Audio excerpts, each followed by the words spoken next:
Hi guys, Jamie from Boxing Life, and I just want to give you my thoughts on the Crawford versus Porter fight. I know I'm a bit late to the party with this one, but I was away at the weekend, so just managed to catch up on it now.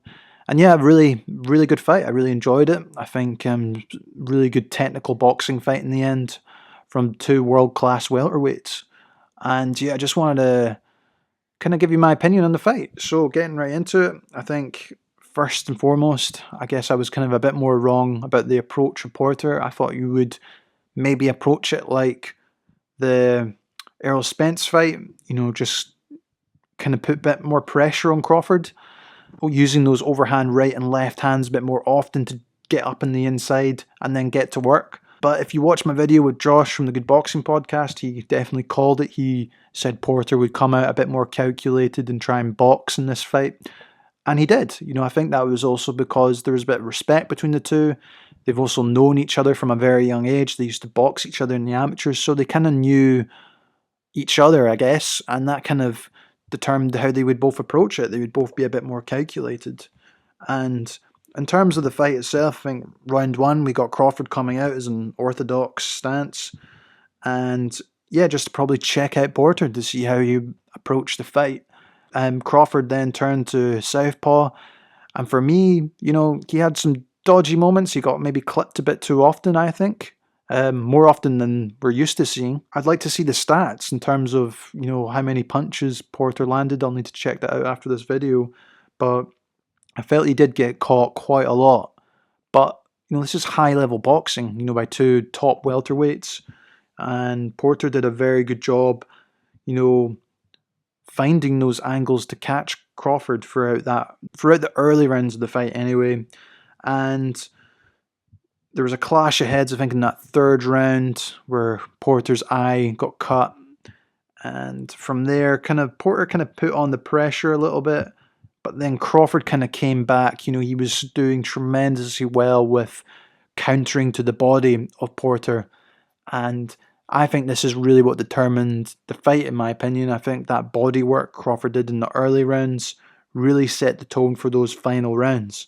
And, Porter kind of struggled to get up in the inside of Crawford.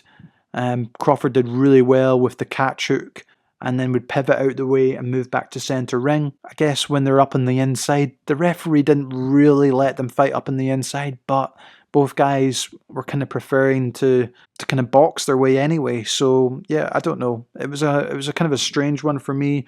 But like I said, I think in the later rounds, as Porter kind of came on and started to try and throw some combinations up close against Crawford, it wasn't really doing it. He looked tired, I have to admit. I felt Porter just wasn't really at the races at that point. But I think you have to give credit to Crawford because of the body work he was doing and then the counter punching he was using on Porter in those earlier rounds.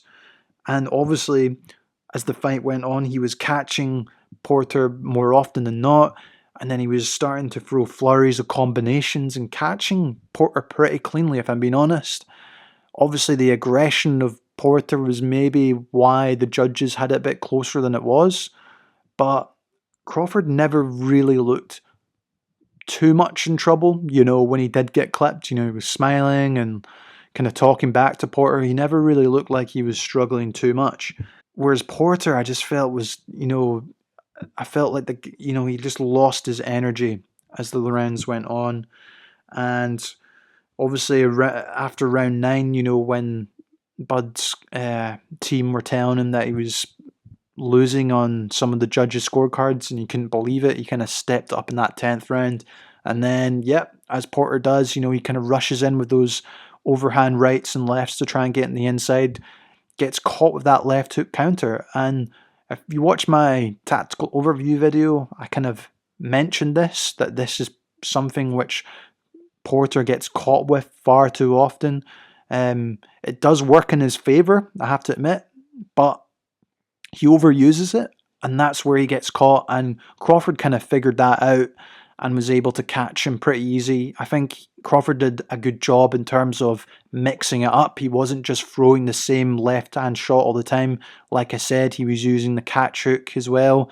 And then also just using feints as well, just to keep Porter a bit more cautious. And yeah, he caught him with a great shot in the 10th, obviously, knocked him down for the first one. And then, that flurry of combinations, I think it was, in the second knockdown.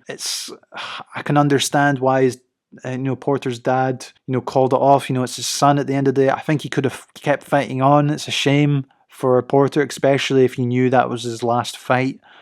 Uh, so yeah, but you got to give the credit to Terence Crawford.